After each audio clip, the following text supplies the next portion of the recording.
Buenas noches, buenas noches. Gracias nuevamente por la presencia de cada uno de ustedes para darnos cita en este ya tradicional banquete. Les recordamos que esta es una actividad oficial de la Escuela de Filosofía, es una actividad que goza con la resolución del Consejo de la Facultad, gestionada tanto por el señor director de la Escuela de Filosofía, el maestro Eulogio Silverio, como con el espaldarazo de la autoridad que hoy viene en su doble función. Viene siempre como anfitrión, como decano, pero hoy también viene como expositor, al que agradecemos sobremanera, porque no hay actividad académica o iniciativa que pueda ser llevada a cabo en la Facultad de Humanidades que no cuente con la autorización y el apoyo real del doctor Gerardo Roa Ogando, quien es a su vez nuestro decano. Así que agradecemos a todas las personas aquí presentes y vamos a degustar este banquete con el diálogo platónico del Protágoras con el doctor Gerardo Roa Ogando. Ay, gracias. Bueno, muy buenas noches. Para mí de verdad que es un honor, y yo considero que inmerecido, estar sentado aquí en condición de expositor en un espacio que convoca académicos de larga trayectoria y de análisis profunda. Por eso lo que voy a presentar aquí es un resultado modesto en mi condición de estudiante, de un estudiante al que se le ha asignado una tarea y que me he esforzado por no quedar mal, por cumplir con ella. Debo decirle que yo leí el diálogo, la versión que poseo de Gredos, 4 veces y todavía tengo deseo de continuar leyéndolo. Y me he dado cuenta, en cada lectura me di cuenta de por qué Platón es tan grande, por qué tendremos que seguir hablando de Platón por muchos años. Entonces, como todavía me quedan muchas preguntas y cada vez que lo leo surgen nuevos apuntes, me decidí a escribir lo que deseo compartir con ustedes en mi condición de estudiante, lo que significa que todo lo que se diga aquí, lo que yo lea aquí, será como una incitación a que ustedes me corrijan y me inviten, por favor, a leer otras fuentes para completar la aproximación que he tenido a partir de estas lecturas, que voy a llamar preliminares. Creo que siempre serán preliminares, tratándose de la grandeza de Platón. Y claro que me siento muy bien de ver a mi profesor Morla, que yo me le sentaba ya frente en una silla para oírlo hablar, para provocarlo, y de mi querido maestro Bartolo García Molina, ni qué decir. Agradezco infinitamente a la Escuela de Filosofía, en su persona del maestro Eulogio Silverio, por haber dado vida, creado este espacio y darle continuidad. Ojalá y nunca termine este espacio de debate, este diálogo. No concibo las humanidades sin un espacio como este, sería un hombre. Y a William por su entusiasmo y por, junto a Eulogio, motivarme o motivarse ellos a que me incluyan. Pues empiezo a leer, le he titulado mi conversatorio ¿Quién es el auténtico creador de la filosofía griega? El Protágoras constituye una trascendente creación de arte verbal en el que su autor reluce por su capacidad de dar vida a personajes que dialogan desde su propio mundo hacia el exterior, en torno a problemas universales que hoy siguen vigentes. Plantea cuestiones que han permeado y siguen permeando todo el quehacer humano. Por lo tanto, creo apropiado destacar la sublimidad de Platón como creador de mundos posibles y como pensador crítico, puesto que fue él y nadie más el auténtico inventor del Protágoras. Con este nombre me refiero tanto a la hermosa pieza literaria que constituye este texto, como al actante del mismo nombre que construye para dar sentido a la sapiencia de su personaje preferido, presente en casi todas sus obras. ¿Quién es el personaje principal del Protágoras? ¿Quién es Protágoras? ¿De cuántos Protágoras podemos hablar? El primer Protágoras es el propio relato que forma parte de los diálogos de Platón. El otro es uno de los personajes secundarios de dicho relato, porque en esta interesante pieza de la literatura clásica universal, la figura principal no es Protágoras, sino el personaje por excelencia de Platón, nada más y nada menos que Sócrates. Protágoras es un personaje tan secundario que llega a existir en la narrativa dentro del discurso de Platón, dentro del discurso que Platón coloca en la voz de Sócrates para contar a un amigo anónimo una larga conversación que supuestamente sostuvo con este prestigioso sofista. Protágoras no solo es un personaje secundario, sino y al mismo tiempo un personaje construido en oposición al personaje principal, Sócrates, quien actúa en la narración como un ventrílocuo, con el objetivo implícito de relucir su propia figura por encima del propio relato y de los personajes secundarios y terciarios. Por eso Sócrates, el personaje de Platón, es el que más sabe, es quien cita a los clásicos como Homero, al médico Hipócrates, entre otros. Al final de cada historia siempre gana los debates, puesto que su método de acorralar a los que se creen sabios, formulando preguntas recursivas, constituye una estrategia que Platón coloca en la psique de este personaje para desmoronar los argumentos de sus oponentes. El personaje Sócrates sabe tanto que se ubica en las leyes universales del conocimiento, puesto que ya las ha inferido para contraatacar el relativismo del contendiente Protágoras, para quien, según otros diálogos, el hombre es la medida de todas las cosas, subsumido en la diada homo mensura. Una segunda prueba de que Sócrates es el personaje más importante de Platón en el Protágoras es el hecho cierto de que dicho actante es quien inicia y concluye la narración del Protágoras. En ambos escenarios simbólicos trasciende Sócrates como el líder del debate. A lo largo de toda la narrativa, Sócrates es el héroe, quien gana todos los debates, todas las conversaciones. No me queda dudas de que gracias a esa gran capacidad de Platón de poder dar vida a su personaje principal y favorito en casi todas sus obras, hoy casi nadie se atrevería a dudar de la existencia en el mundo real de la juventud de Platón.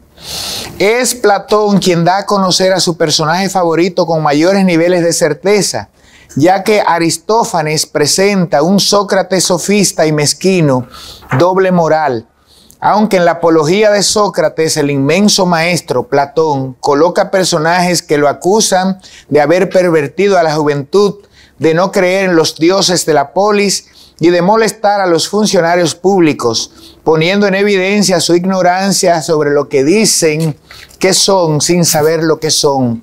Platón también lo presenta como una víctima del poder injusto, como el hombre más sabio de toda Grecia, confirmado por los dioses. Hemos de suponer que este personaje favorito de Platón, es decir, Sócrates, debió vivir profundamente atravesado entre el lóbulo temporal y el occipital de Platón durante todos sus años de juventud, ya que este héroe, que reitero, emana de su amplia creación estética y filosófica, también es mencionado por discípulos de la Academia de Platón, siendo Aristóteles el más trascendente.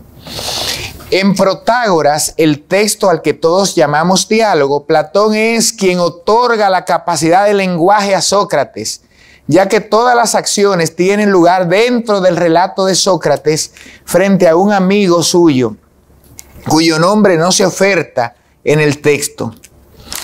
Por eso hemos de imaginar que este personaje tan especial para Platón realmente existió. Y en mi condición de exégeta de textos seglares y seculares, no me interesa hurgar en el modo en que existió en su vida, sobre todo porque la versión que tengo en mis manos es una traducción transliterada del griego y que por lo tanto pudiera estar viciada por los intereses de su traductor. En todo caso, bastaría con el estudio del contexto en que fue escrita esta magnífica pieza de la literatura filosófica griega. Sin embargo, tal empresa pudiera ser objeto de un análisis más profundo. Tal vez baste con citar las insinuaciones, en este caso, que le hace el amigo de Sócrates sobre los favores que supuestamente le prestaba un presunto amigo llamado Alcibíades. Cito. Dice el amigo, ¿de dónde sale Sócrates? ¿No es evidente que de andar a la casa de los favores de Alcibíades? Por cierto, el otro día, al verle, me pareció en verdad un hombre hermoso todavía, y con todo un hombre. Sócrates, dicho sea entre nosotros, y apuntándolo ya, una espesa barba, le dice Sócrates. Bueno, ¿y qué? ¿Acaso no eres tú admirador de Homero, el cual dijo que la edad más agradable es la de la primera barba? Precisamente la edad que tiene ahora Alcibíades, dice el amigo. ¿Y cómo están ahora las cosas? ¿Vienes de estar con él? ¿En qué disposición se encuentra el joven contigo? Dice Sócrates. En buena, me pareció, y especialmente hoy, pues habló mucho en mi favor, prestándome apoyo. Precisamente vengo de estar con él. Sin embargo, voy a decirte algo inimaginable. Pese a estar él presente, no le prestaba atención y muchas veces me olvidaba de él. Termina mi cita. Con este vívido pasaje inicia todo el relato para extenderse por las 110 páginas que integran la versión de Gredos que me ha tocado leer. Más allá de un diálogo erótico pro-homosexual, Sócrates vincula la belleza de los hombres con la sabiduría. Es de ese modo que introduce a la figura de Protágoras, contándole a su amigo que se trata de un hombre de mucho prestigio, un maestro que dice enseñar la virtud, conocido por cobrar mucho dinero por este oficio. El amigo le pide que le cuente el contenido de ese diálogo que sostuvo con Protágoras para saber de qué forma realmente es este hombre más sabio que los demás. Es entonces cuando Platón introduce un aspecto de la personalidad de Sócrates a la que tal vez los lectores de otros diálogos no estábamos acostumbrados. Esta vez Sócrates produce una larga historia que tiene como tema central su experiencia dialógica con el sofista Protágoras. Dentro del discurso de Sócrates, Platón crea al personaje Hipócrates, no el médico, quien se dirige a medianoche a su casa para decirle que Protágoras se encontraba en la ciudad. Sócrates le dice que ya estaba enterado, desde el día anterior. El joven le propone que espere a que suba el alba para que vayan a la casa de Calias, hijo de Hipónico. Aparentemente el joven Hipócrates era adinerado, porque el relato menciona que tenía esclavos, ya que la gente común y corriente no podía sostener ese tipo de servicios. Este dato le otorga sentido a ese interés del joven consistente en conocer a Protágoras para que sea su maestro. Ya hemos dicho que el sofista era un maestro de prestigio y por lo tanto un maestro muy caro. Sócrates decide levantarse para acompañar al joven hasta la casa en que se encuentra Protágoras. Según el relato de Platón, pero con la voz de su personaje favorito, mientras caminaban, Sócrates dialogaba con Hipócrates, tratando de convencerlo de que no era cierto que Protágoras fuera a enseñarle nada que él no pudiera aprender por su propia cuenta. Leemos. Dime, Hipócrates, ahora pretendes acudir a Protágoras y gastarte con él tu dinero. ¿Pero a qué clase de hombre te diriges? ¿En qué piensas salir convertido en sus manos? Supón que te diera por acudir a tu homónimo Hipócrates de Cos, el de los Asclepíades, y gastarte con él tu dinero. Si alguien te preguntase, dime, Hipócrates, ¿piensas gastar tu dinero con Hipócrates en tanto que es qué?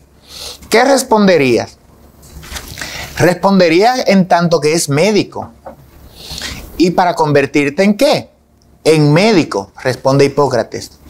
Y si te diera por acudir a Policleto de Argos o a Fidias de Atenas y gastarte con ellos tu dinero, Y si alguien te pregunta, ¿piensas gastar tu dinero con Policleto y con Fidias en tanto que son qué? ¿Qué responderías? Respondería que en tanto que son escultores. ¿Y para convertirte en qué? En escultor, evidentemente, le dice Hipócrates. Pues bien, ahora es a Protágoras a quien acudimos tú y yo, y estamos dispuestos a pagarle por tu instrucción, si es que alcanza nuestra fortuna para con ella convencerle, y si no, echando mano de la de los amigos. Si alguien al vernos tan empeñados en ese propósito nos preguntase, decidme Sócrates e Hipócrates, ¿pensáis gastar vuestra fortuna con Protágoras en tanto que es qué? ¿Qué responderíamos? ¿Por qué otro nombre oímos llamar a Protágoras? Así como a Fidias le llaman escultor y a Homero poeta. ¿A Protágoras qué nombre se le dará? A este hombre, Sócrates, le llaman sofista. Entonces, ¿vamos a gastar nuestra fortuna con él en tanto que es sofista? Y le dice a Hipócrates, exactamente. En este pasaje, el personaje Sócrates emplea un método de preguntas guiadoras que llevan a una conclusión. Esta actitud de Sócrates de pretender disuadir al joven Hipócrates de su interés de convertirse en alumno del maestro Protágoras pone en evidencia el ego de Sócrates, quien en el relato lucha por no perder su hegemonía como personaje principal. Pero Platón se cura en salud. Coloca este discurso en la voz de Sócrates para que sea él mismo quien deje aflorar sus sentimientos de grandeza frente al joven. Desea evitar que este joven pague dinero al sofista, porque considera improcedente el que se cobre por la enseñanza. A este punto plantea Platón, dentro del discurso de Sócrates, cuestiones de carácter universal. Un ejemplo es la lucha entre socialismo y capitalismo. Estamos ante la misma tendencia que se extiende hasta nuestros días y que ha logrado dividir el mundo en dos bandos ideológicos. Por supuesto, en esto no estoy de acuerdo con el personaje preferido de Platón, ya que el conocimiento y la buena formación, así como la buena vida, tienen precios. Con todo, estamos ante una brillante representación que sienta las bases para reflexionar en torno a las trágicas consecuencias que ha traído a la humanidad cualquiera de estas líneas ideológicas tomadas en términos absolutos. El relato continúa con la llegada tanto de Sócrates como de Hipócrates a la casa de Calias, donde se encuentra Protágoras. Una vez se les permite entrar, Hipócrates le expresa su intención de aprender de sus sapiencias.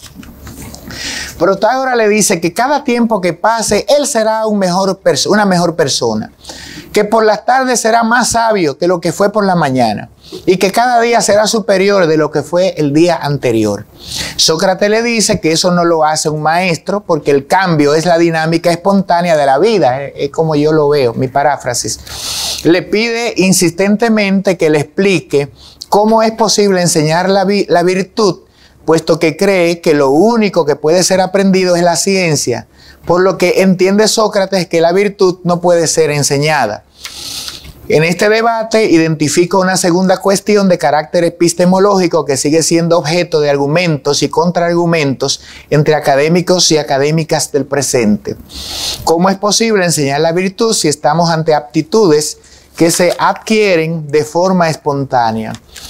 No es igual que enseñar medicina, arquitectura, albañilería, escultura, astronomía, etc. Estamos ante el problema del objeto y ante el problema del método, cuestiones que cientos de años más tarde vendrían a permear las principales discusiones con mucho más profundidad a lo largo del siglo XX y de lo que va del XXI.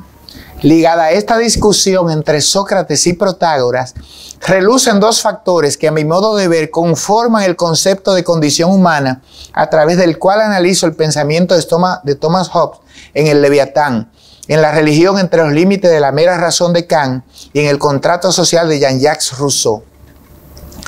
Estas dos formas de pensamiento se subsumen en la diada naturaleza-sociedad. Corresponden a la naturaleza la facultad únicamente humana del lenguaje, el raciocinio y otros factores biopsíquicos, mientras los aparatos ideológicos del Estado corresponden a la sociedad y son los encargados de moldear el pensamiento del individuo, de manera que puede evidenciarse que Protágoras tiene razón con relación a si la virtud puede ser enseñada, entendida como un ideal del buen ser, del buen hacer, del buen conocer para el mejor convivir dentro del conglomerado social. No fue fácil convencer a Sócrates. Para ello, Protágoras se valió del mito del Prometeo, no de la primera versión atribuida a Hesíodo, que data del siglo VIII a.C., publicada en la obra Teogonía del mismo autor, sino de la versión de Platón, ya que no debemos olvidar que es Platón el autor del Protágoras. Tampoco debemos olvidar que Protágoras existe dentro del discurso de Sócrates, el personaje preferido de Platón. ¿De qué trata el mito de Prometeo en la versión de Platón? Grosso modo, cuando los dioses decidieron crear vida en la tierra, encargaron al titán Prometeo, que significa previsor, dotar de cualidades a las especies. Epimeteo, su hermano, le pide que le permita a él cumplir con ese cometido con la condición de que una vez haya concluido, sea supervisado por Prometeo. Con la anuencia de su hermano, Epimeteo les dio energía a todas las especies animales y vegetales del planeta. Los que tenían cuerpo pequeño lo creó con la capacidad de hacer cuevas para cubrirse. A los que vivían en el Polo Norte le hizo cuerpo peludo para que pudieran cubrirse del frío. A otros los dotó de plumas y de alas para que pudieran volar y trasladarse. A otros les dio la facultad de poder alimentarse de vegetales, mientras a otros les dio la oportunidad de alimentarse de carne. Sin embargo, como no era previsor, sino que pensaba después de actuar, estoy hablando de Epimeteo, gastó todos los atributos y se le olvidó el animal racional, es decir, el humano. Cuando Prometeo se dio cuenta de ello, quiso enmendar el error, robó el fuego a Júpiter y se lo dio a los hombres, con lo que el hombre recibió el aliento de vida y gracias a ello pudo crear un idioma, crear ciudades y comunidades, pero no tenía el conocimiento de la ciencia ni de la política, por lo que de pronto empezaban a matarse unos con otros, la lucha del todo contra el todo que describe Leviatán, Thomas Hobbes en Leviatán. La política o virtud o ética de la ciudad podía permitir que los humanos pudieran aprender la convivencia humana. Protágoras le indica que es en este punto donde la enseñanza de la ética cobra sentido, puesto que con esta el joven Hipócrates podría aprender a organizar su hogar, su familia y a tomar decisiones dentro del marco de las normas sociales. Asimismo, le ayudaría a desarrollar sus capacidades orales, de manera que pudiera defenderse en el contexto de los asuntos legales, etc. Aquí se pone de relieve la dimensión pedagógica del relato de Platón, en el que plantea que la enseñanza no puede reducirse a la descripción de las realidades perceptibles, sino a la reflexión que permita sacar conclusiones mediante el diálogo, las preguntas guiadoras, las preguntas que mueven a la reflexión, el uso de anécdotas y fábulas, la cátedra magistral, entre otras estrategias de enseñanzas que se repiten en la actualidad con cierto aire de novedad en el pedagogismo. Una vez Protágoras explicó la importancia de la virtud, Sócrates aceptó que ésta podía ser enseñada, por lo que no tuvo de otras que concederle la razón a Protágoras. Pero existía otro problema. Ahora quería saber si Protágoras sabía qué era realmente la virtud. Recordemos que este maravilloso héroe platónico insistía incisivamente en cuestionar a las personas que se autodefinían como políticos, maestros, gobernantes, etc. Si usted dice que es político, pero no es capaz de definir ese concepto, ¿cómo es que dice que lo es? ¿Cómo es que usted es político si no sabe qué es la política? Para responder a esa cuestión, Protágoras empleó lo que en la lingüística cognitiva norteamericana se ha convenido en llamar categorización conceptual. A partir de ese concepto desglosó el hiperónimo virtud en sus hipónimos justicia, templanza, sabiduría y fortaleza.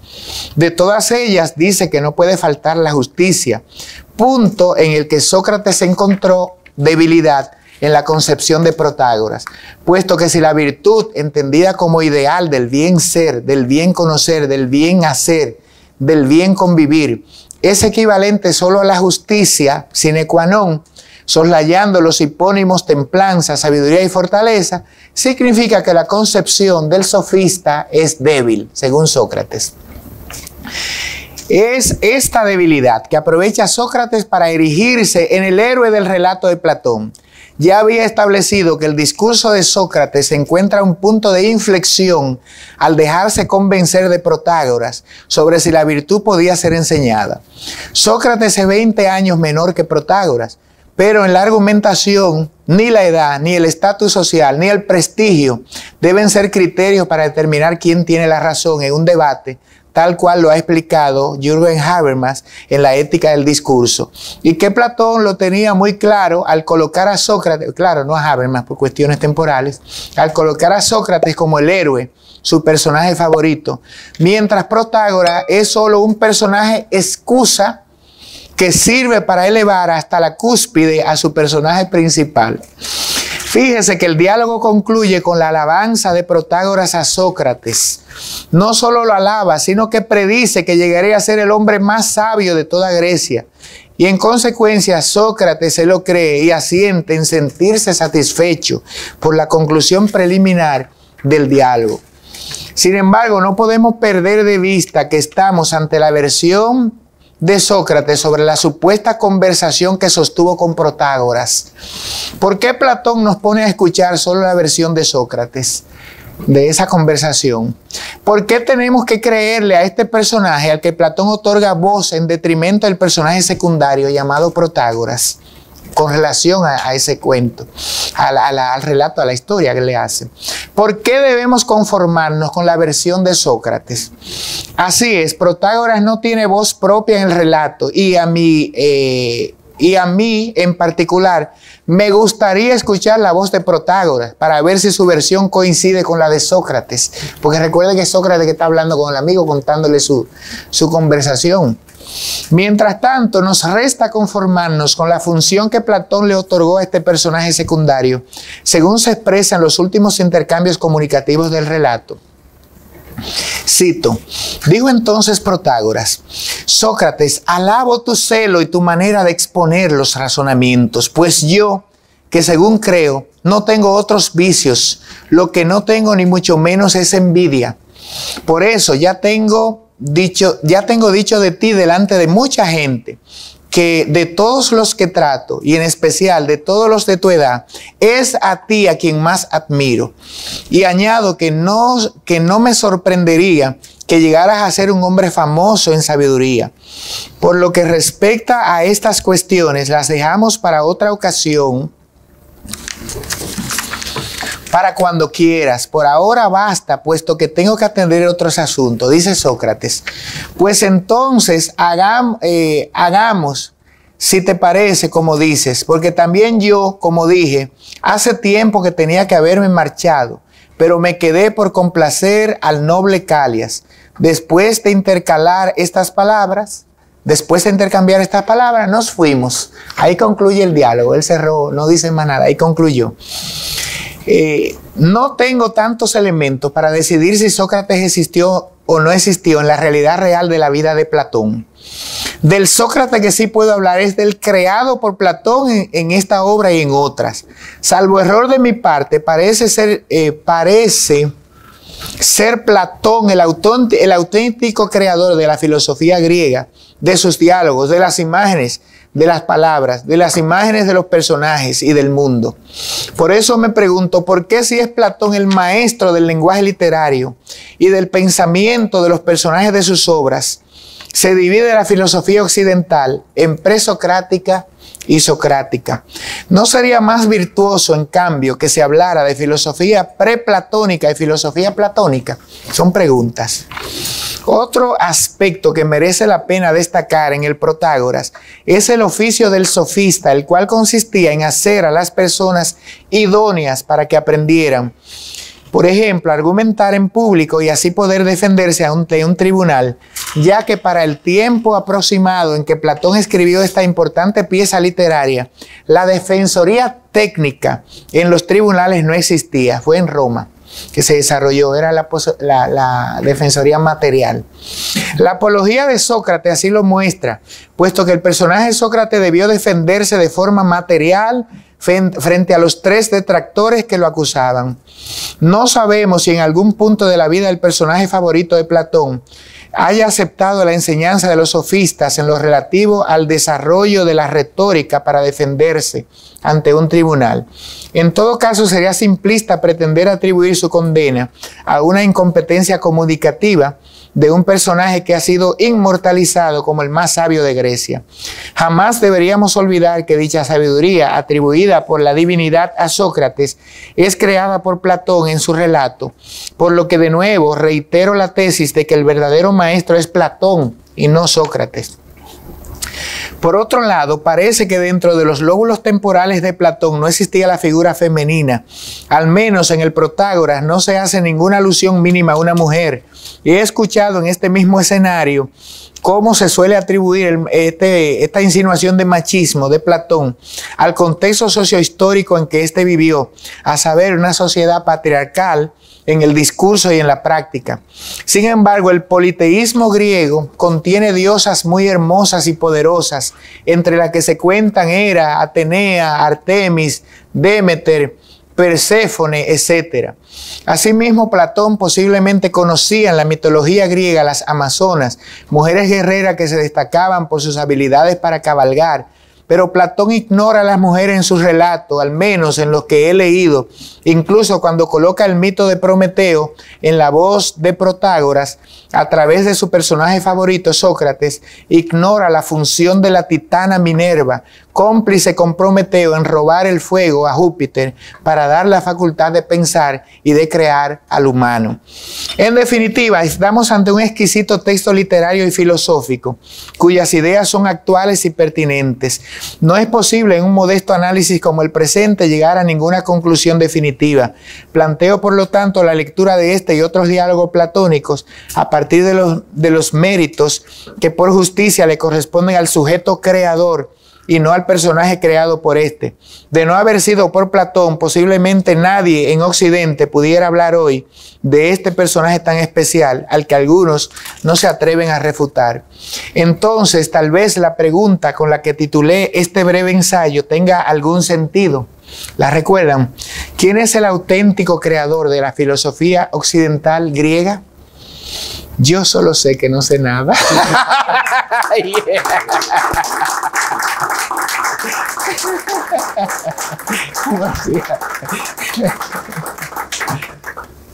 Bueno, escuchar la excelente exposición del maestro doctor Gerardo Rolando. Pasamos entonces ahora a las interacciones. Lo felicito, profesor, arrojó mucha luz su reseña. Lo que me quedó pensando es que yo me voy por la vía de que dejemos mejor a Sócrates en pre y post. ¿Por qué razón? Porque es un ideal igual que Jesucristo, antes de Cristo y después de Cristo. Por el ideal, aunque lo haya creado Platón, ese ideal. Estoy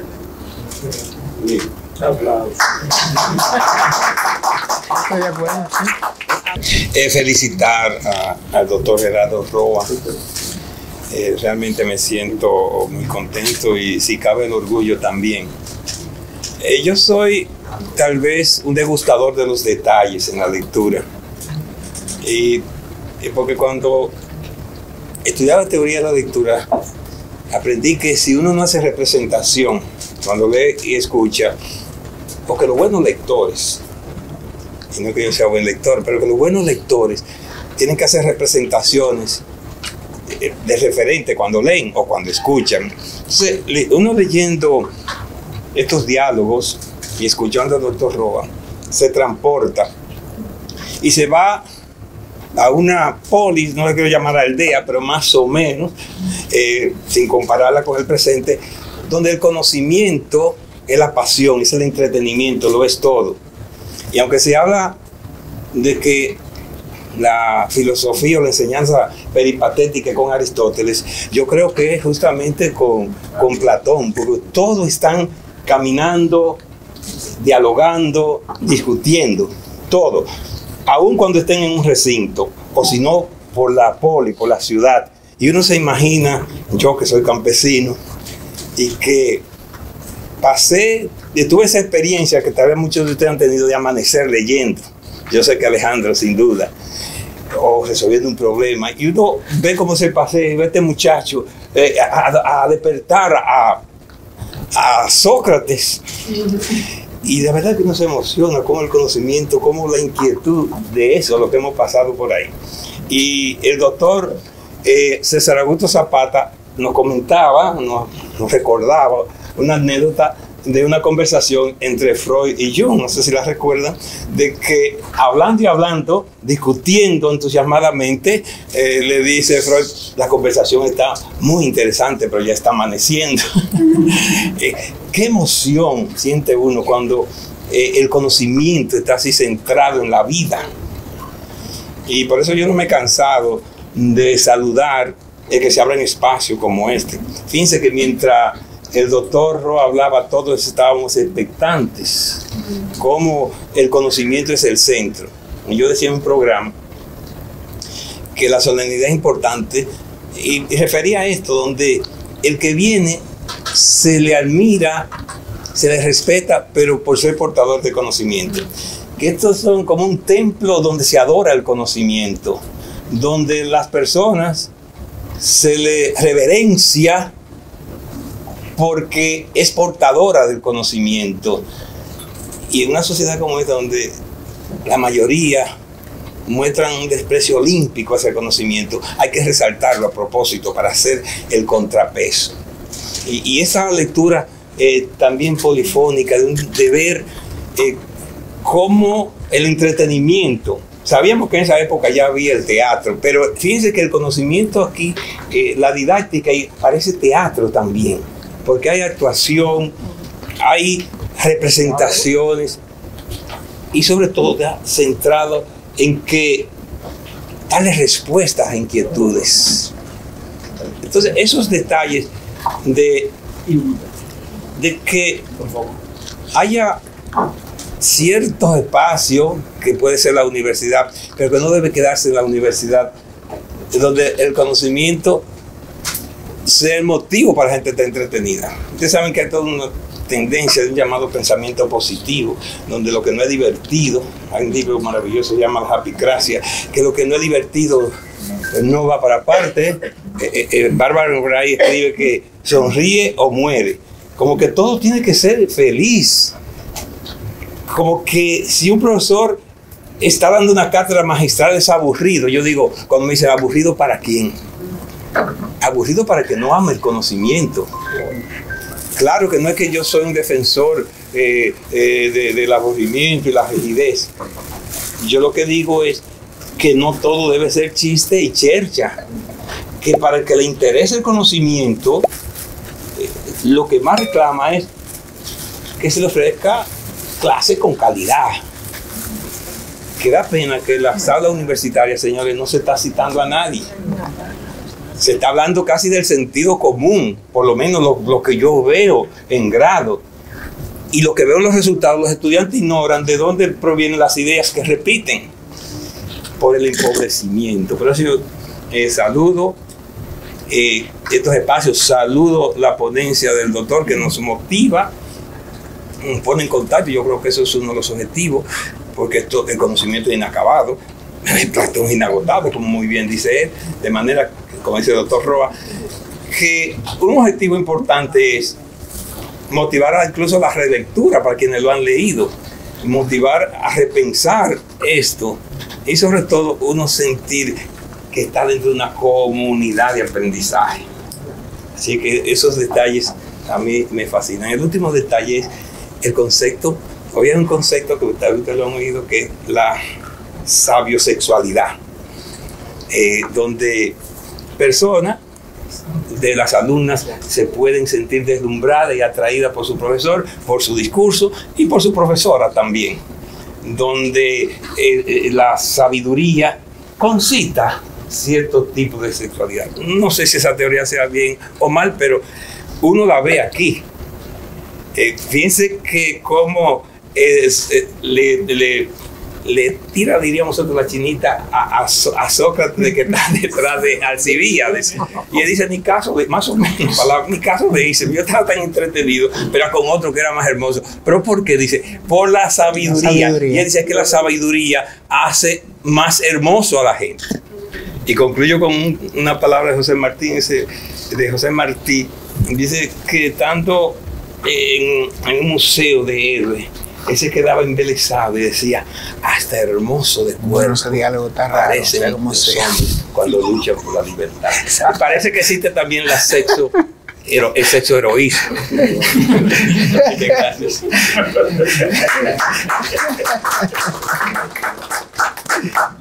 Muy bien. Doctor Gerardo, pues gracias por su disertación, muy buena realmente. Yo quería corregir quizá un poquito la pregunta, porque a mí me parece, si tú me puedes repetir la pregunta, por favor. La pregunta de... ¿Quién es el auténtico creador de la filosofía griega? Creador de la filosofía griega. Ahí yo disiento un poco de la idea de que si debe ser Sócrates o Platón, porque si vamos a hablar de un creador, de un originador, ¿no? de la filosofía, podemos señalar a Tales de Mileto, quien es a través del método de Tales que la filosofía surge. Ahora bien, si nos guiamos por eso, entonces ahora la pregunta sería, ¿cuál es la función de Sócrates o de Platón?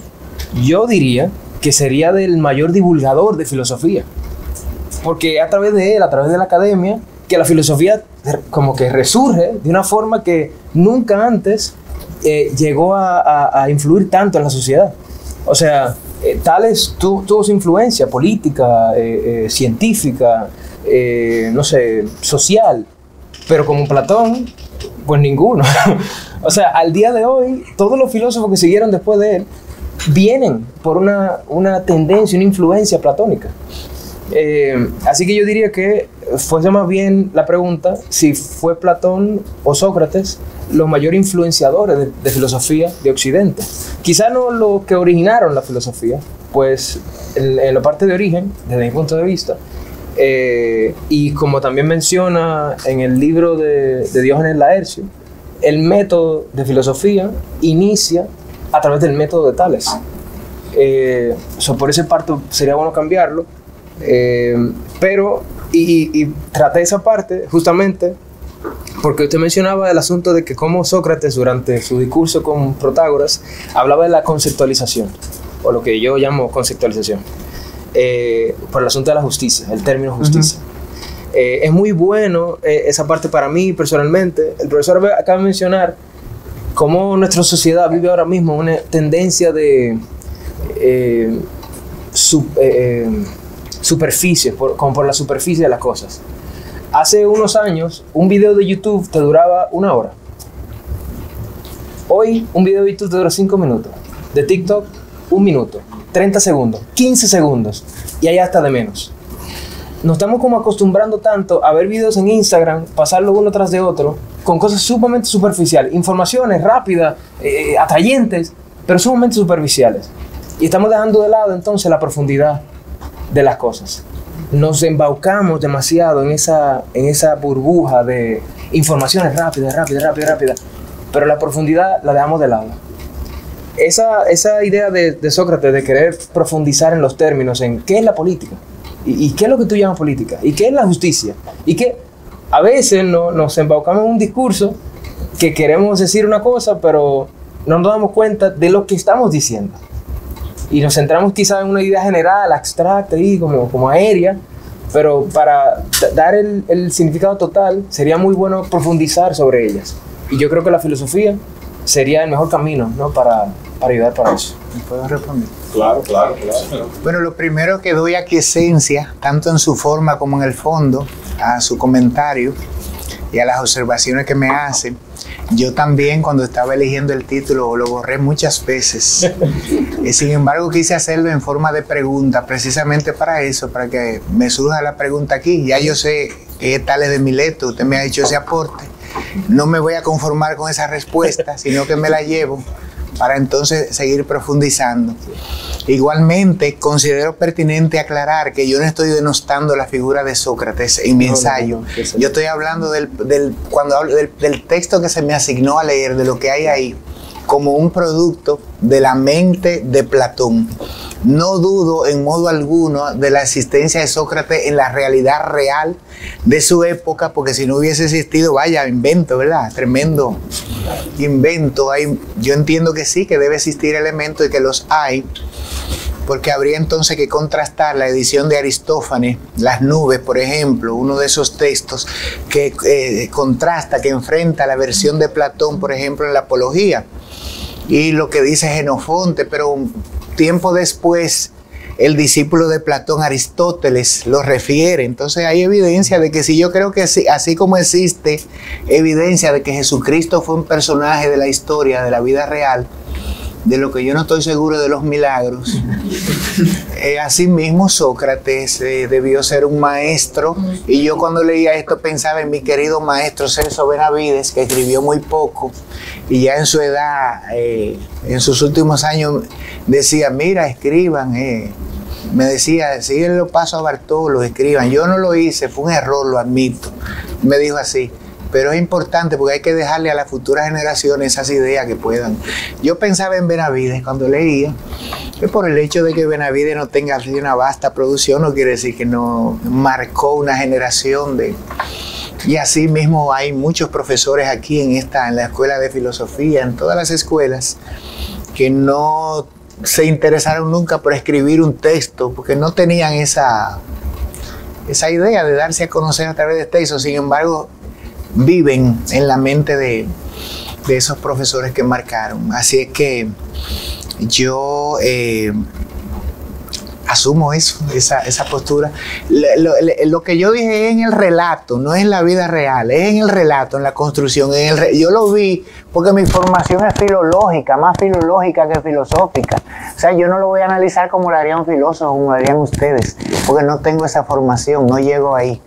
Pero lo que yo hice fue un ejercicio filológico, de ver dentro del mundo creado del texto la vida de los personajes, cómo funcionan. Entonces yo veo un Sócrates que empieza a hablar con un amigo que no dice quién es, y le están hablando de un amigo que es sabio, y él le dice que ha visto un amigo que es mucho más sabio que más sabio.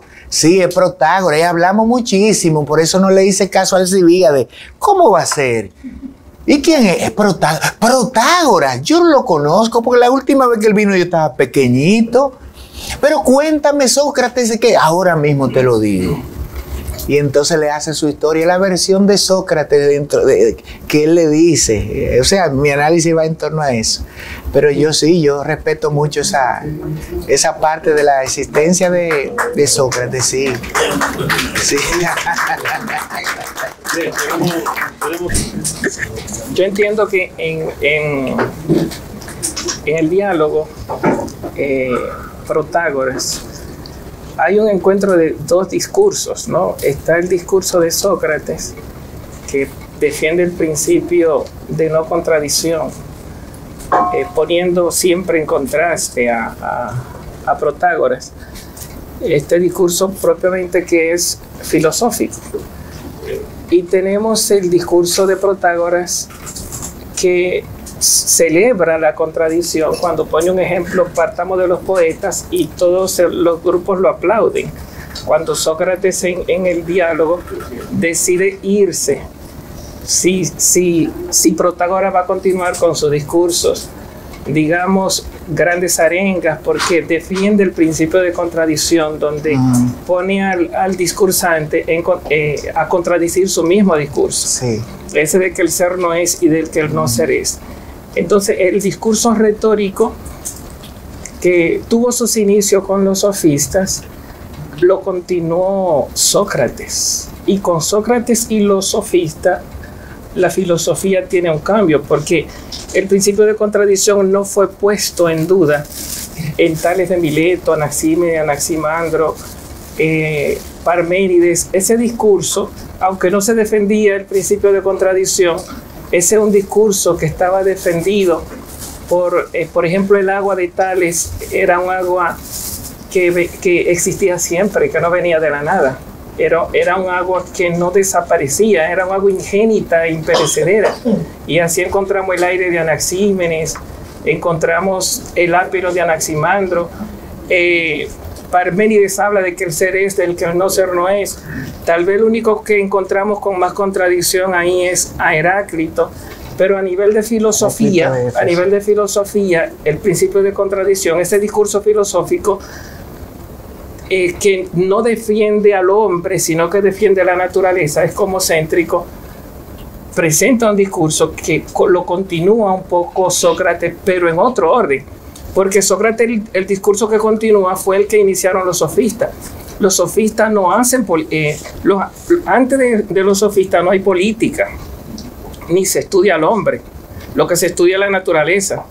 Con los sofistas, y esto lo encontramos aquí en Protágoras, lo que se está defendiendo es la educación política, la justicia, la moral, que son los temas de Sócrates. Ese discurso no nace con el principio de no contradicción. Ahí hay un tema problemático que es si se puede enseñar. Y ese es el tema que está de fondo. El mismo Sócrates declara: yo solo sé que no sé nada. O sea que aunque defiende la virtud y la arete y la política y el orden de la justicia, al final tiene el tema de que se soporta en un yo no sé, destruyendo la contradicción, pero nunca presenta la defensa del principio de identidad ni del principio de no contradicción, hasta que llega Platón, que ya sería en su segunda etapa.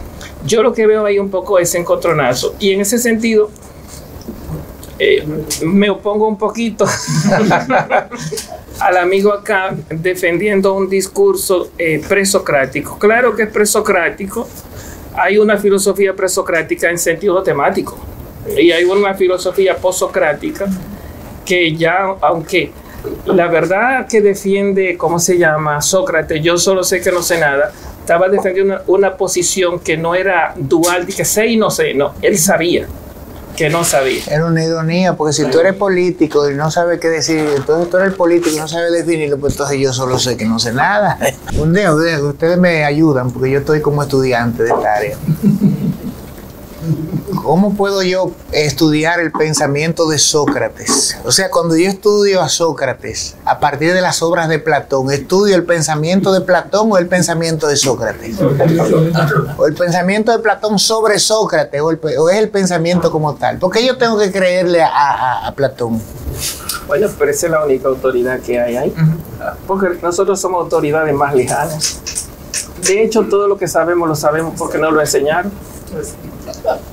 Bueno, fue una pregunta que yo planteé. Yo no firmé nada. En el capítulo 1 de la metafísica, que tanto Albelo como yo decimos que es la primera historia de la filosofía del Occidente, Aristóteles le concede 2 méritos a Sócrates, 2 méritos. Es el primero en dar definiciones y el creador del método inductivo. Eso es hablando de Sócrates, que está Aristóteles. Y en la carta 7ª, Platón confiesa el percance de que se iba a dedicar a la política, pero en virtud de la muerte de su amigo, de repente se dedicó a la filosofía. Y está el testimonio de cómo él fue impactado por la muerte de su amigo Sócrates. Hay muchos testimonios por donde quiera de que Sócrates fue un personaje real. Naturalmente, sucede que ciertamente también es un personaje de ficción. No lo olvidemos. También es un personaje de ficción. Es las dos cosas. Y desde el punto de vista del conocimiento filosófico, el que ha predominado es el personaje de ficción. Porque Sócrates y su prestigio es en virtud de la obra platónica. Sócrates es lo que es en virtud de la obra platónica, en virtud de la labor de ficción que Platón ha hecho sobre él en los diferentes diálogos. Entonces eso ha predominado sobre el Sócrates histórico, que está ahí también, los dos.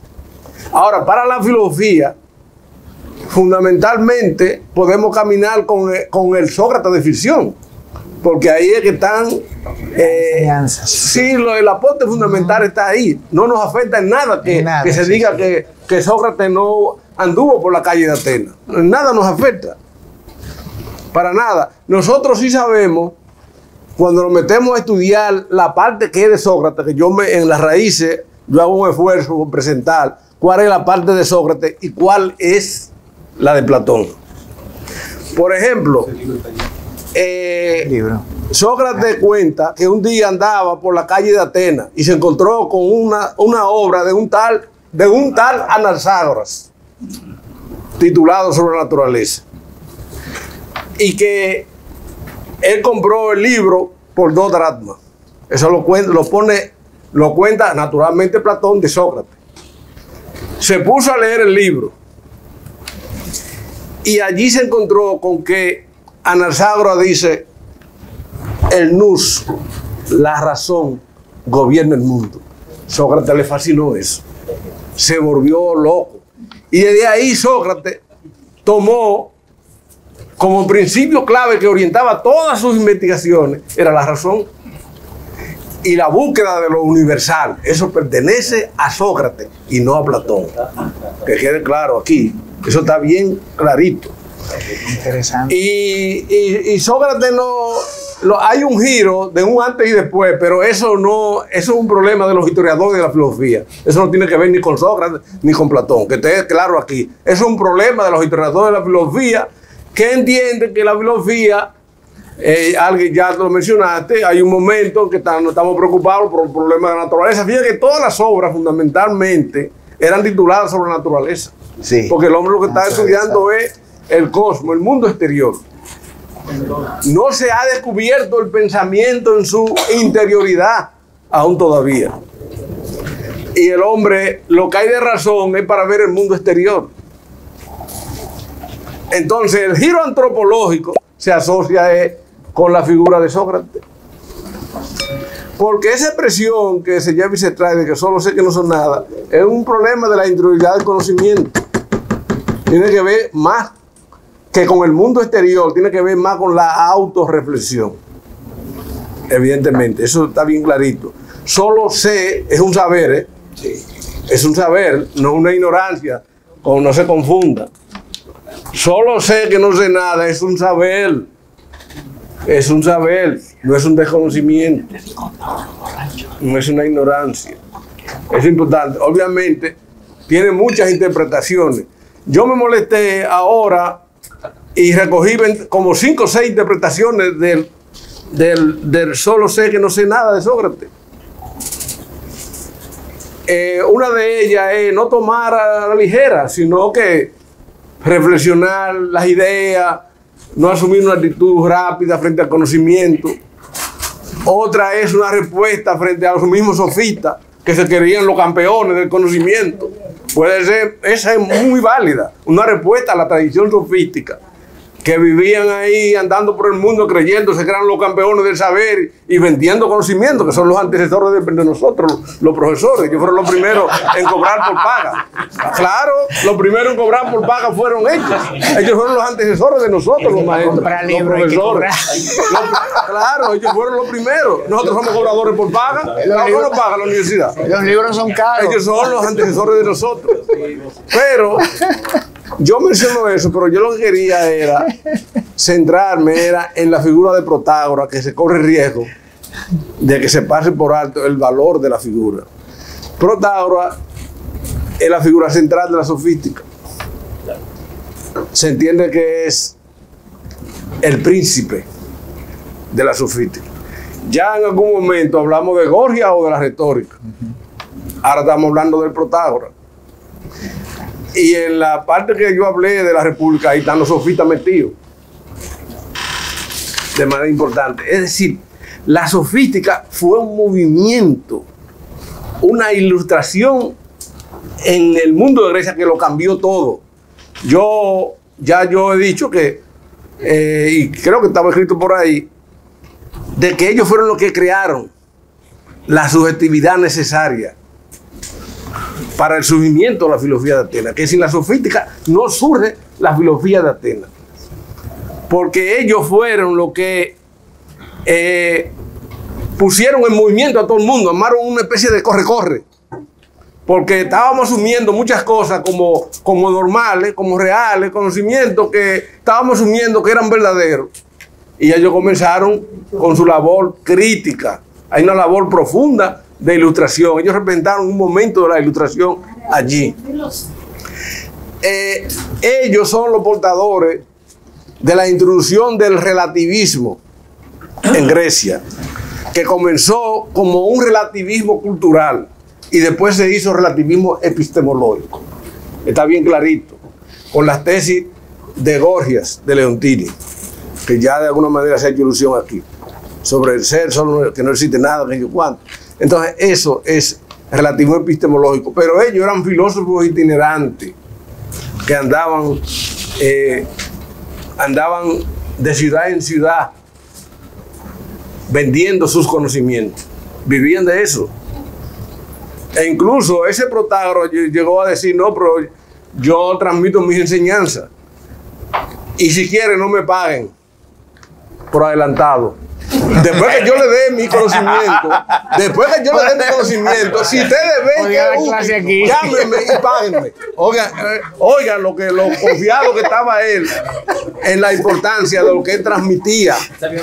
Eso es importante, es un momento, son figuras estelares en ese momento. Y es cierto que tanto Aristóteles y Platón menospreciaron la tradición sofística, pero a ese Protágoras ellos lo respetaron.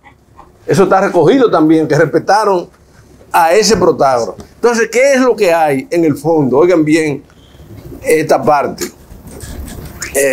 Mis felicitaciones al compañero decano por su exposición, porque estas exposiciones nos llevan mucho tiempo a todos. Organizar estas ideas no es fácil, hay que dedicarle tiempo.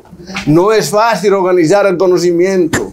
Señores, oigan, a veces para los que están cuestionando las tesis doctorales de la gente, hasta escribir 150 páginas de disparate da brega. Oiga bien, escribir 150 páginas ahora organizar las ideas con ciertos métodos, con ciertos vínculos, esto no es fácil. Entonces mi reconocimiento, compañero, por su exposición. Gracias. ¿Qué está pasando en Grecia? Hay una transición. Hay un auge de los conocimientos allí en Grecia, eso es importante. Hay un cuestionamiento de los dioses de la ciudad, hace rato que está instalado.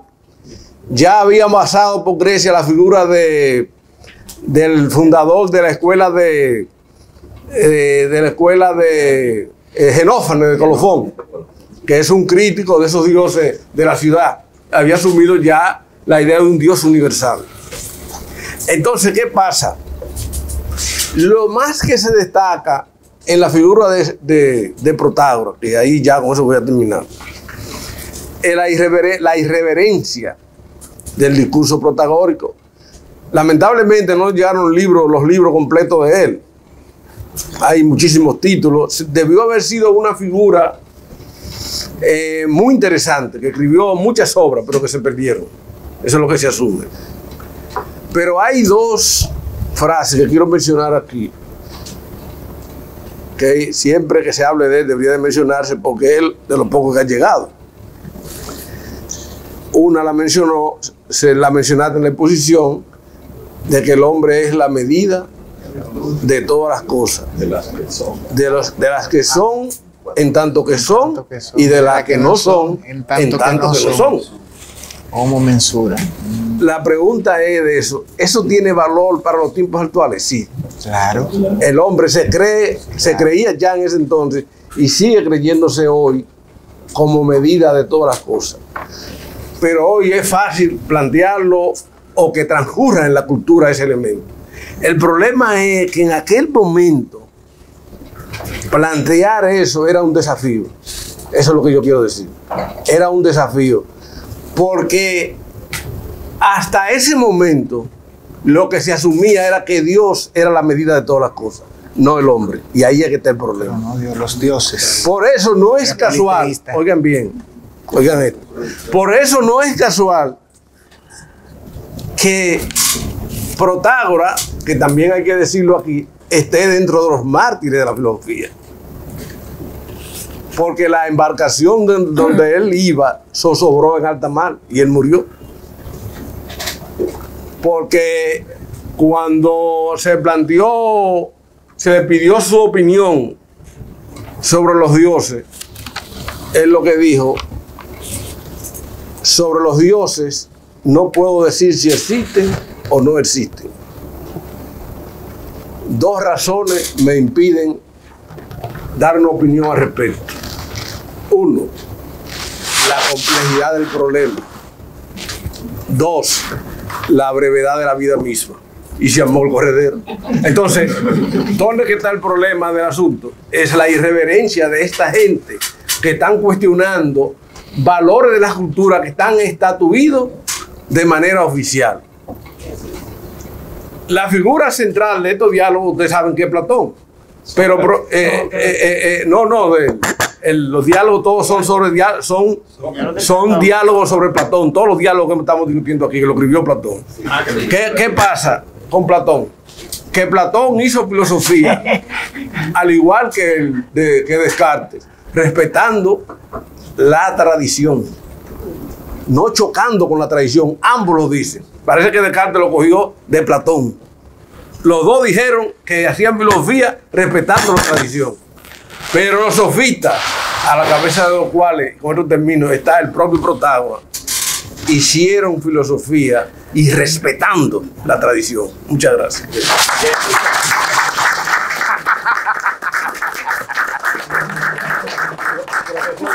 Felicito al doctor Roa, aunque no esté de cumpleaños, ¿no?, por esa brillante exposición del diálogo El Protágoras, el cual, como todos los diálogos de Platón, no tienen conclusión porque es abierto su final. Pero con mucha sabiduría, él dialogó con ese diálogo. En una época, en un presente donde se habla de la tecnología, los robots y todo eso, que no tienen sabiduría, le pregunto al doctor Roa, ¿Protágoras fue sabio o simplemente fue un pretexto de Platón para él revelar sus enseñanzas sobre la epistemología, sobre la virtud? Bueno, infiero que usted se refiere al Protágoras de la vida real, porque yo identifiqué el Protágoras, que es el texto al que le llamamos el diálogo de Platón, que se llama Protágoras, ese uno. Está Protágoras, el personaje secundario del discurso de Platón, que establezco de forma preliminar e hipotética, y desde la perspectiva de análisis filológica, que Platón lo coloca como un personaje excusa para resaltar, emerger la figura de su maestro adorado, querido, Sócrates. Yo lo veo bien, estoy totalmente de acuerdo con Platón, pero creo que su pregunta va al Protágoras de la vida real, de la realidad real, como decimos en literatura, usando ese pleonasmo. Yo entiendo que sí, que fue un sabio, y tanto que cobraba por su trabajo. Claro que sí. Sí, por eso fue un sofista, y lo decía Morla, que fue el sofista por excelencia. Yo entiendo que sí, el equilibrio, y nos los ha enseñado la filosofía taocuántica, que es el equilibrio de Oriente, ¿verdad? El Tao Te Ching, de Lao Tse, que el equilibrio es el orden del universo. Los absolutismos no son buenos, los dogmas y las posturas que son radicales no son. La historia misma de la humanidad ha demostrado que no. Pero sí, él fue un sabio, en su diálogo lo demuestra. Lo que pasa es que el personaje Sócrates, estoy hablando del relato, era tan fuerte que no era fácil ese conjunto de preguntas someterlo, que él tuvo que rendirse al final y decirle, bueno, mira, tengo otros asuntos, podemos dejarlo.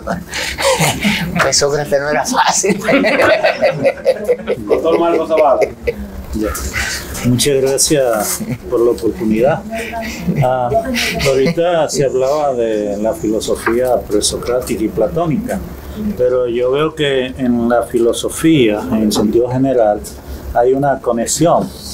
Cuando nosotros hablamos, por ejemplo, de Tales de Mileto, y hablamos del concepto del nu, que se habló hace un ratito, Tales de Mileto plantea uno de los primeros, ¿verdad?, teoremas importantes en el campo de la ciencia, cuando habla del logo y del conocimiento, y funda lo que es en la ciencia natural el método científico, a partir de la deducción e inducción también, se puede decir. Porque cuando él se plantea su hipótesis de que todo es agua, esto no es una hipótesis común y corriente. Si usted analiza el contexto de que desde el punto de vista químico, el agua es el único elemento que se presenta natural al ser humano, es el único elemento de toda la composición física en la química que se le presenta naturalmente al ser humano, y que el agua es el elemento esencial que sostiene la vida en el planeta. El plantearse que todo es agua no es una hipótesis común y corriente. Y de ahí llegar a la conclusión, ¿verdad?, de que este conocimiento de las cosas puede razonarse y plantear su postulado de que existen leyes naturales que no podemos cambiar, pero que pueden conocerse a través de la razón. Eso fue fundamental.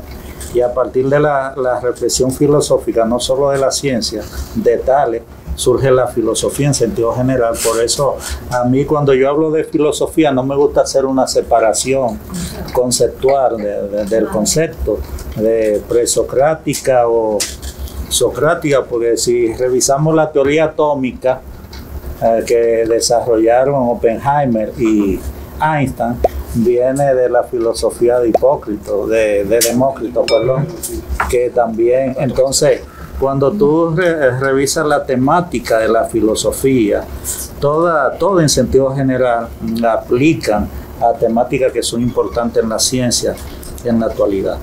Algo con relación al concepto de la virtud, de si puede ser enseñarse o no, de si alguien puede aprender a ser virtuoso a través de la filosofía, yo creo que sí. Y el mismo Sócrates o el mismo Platón, como insinuaba el maestro Roa, que un amigo mío iba a hacer un análisis de un diálogo y me dijo, voy a hacer tal cosa, y yo le dije, no te metes en ese lío. O sea, no te metes en ese lío para que tú puedas salir bien. De plantear la idea de que Sócrates es un personaje que solo existió en el pensamiento de Platón. No te metes en ese lío. Son dos personajes, ¿verdad? Sino la virtud, cuando en la apología a Sócrates se le dijo que ya los carceleros estaban comprados y que había un barco que lo iba a sacar de Atenas, él planteó una pregunta muy importante con relación a cuál había sido su trayectoria de vida en Atenas con todas las personas que lo conocían, y él planteó una pregunta de que si los principios que él había enarbolado en la juventud como forma de vida eran válidos aún, o si ahora que él estaba en una situación en donde él tenía que dar la vida por esos principios, ya no funcionaban. Planteaba a Sócrates, se lo planteó a su amigo y le dijo el amigo, pero es que tú vas a morir. Le dijo, bueno, pues si esos principios funcionaron ayer, hoy al morir yo entonces quedaría ratificado. Es decir, que la virtud, por eso tenemos la ética hoy en día, está encaminada principalmente a moldear el carácter del hombre para la toma de buenas decisiones, ¿verdad?, apartando, sabiendo claramente que tus decisiones, tal y como planteaba Kant, deben ser modelos que puedan ser tomadas para las futuras generaciones. Y eso parece que Sócrates lo tenía bien claro. Entonces la pregunta es, ¿puede o no, desde el punto de vista de la ética, un ser humano cualquiera aprender a ser virtuoso? Bueno, yo creo que sí. Yo creo que sí. Muchas gracias.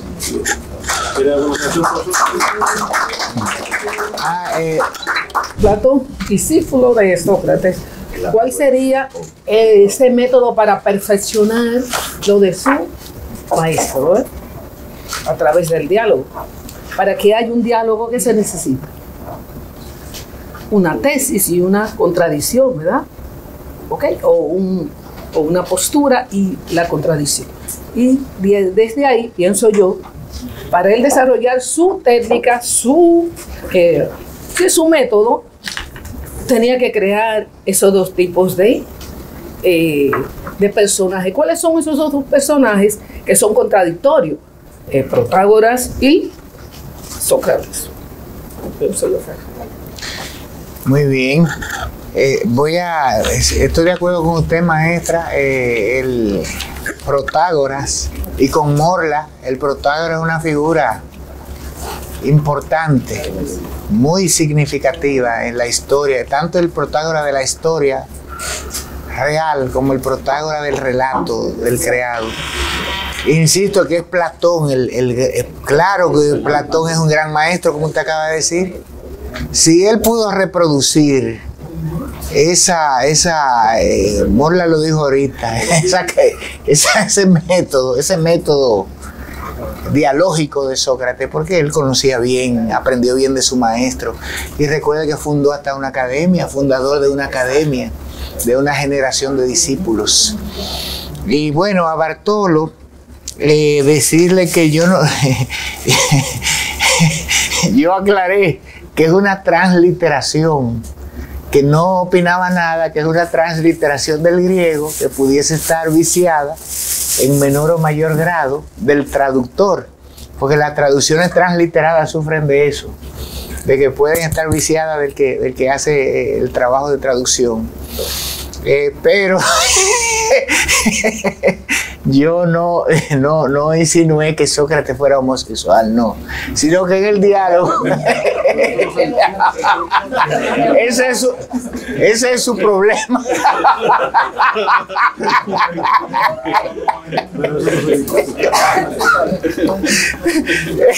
Y resalto, claro, la parte de la sabiduría, de que se refería a la sabiduría.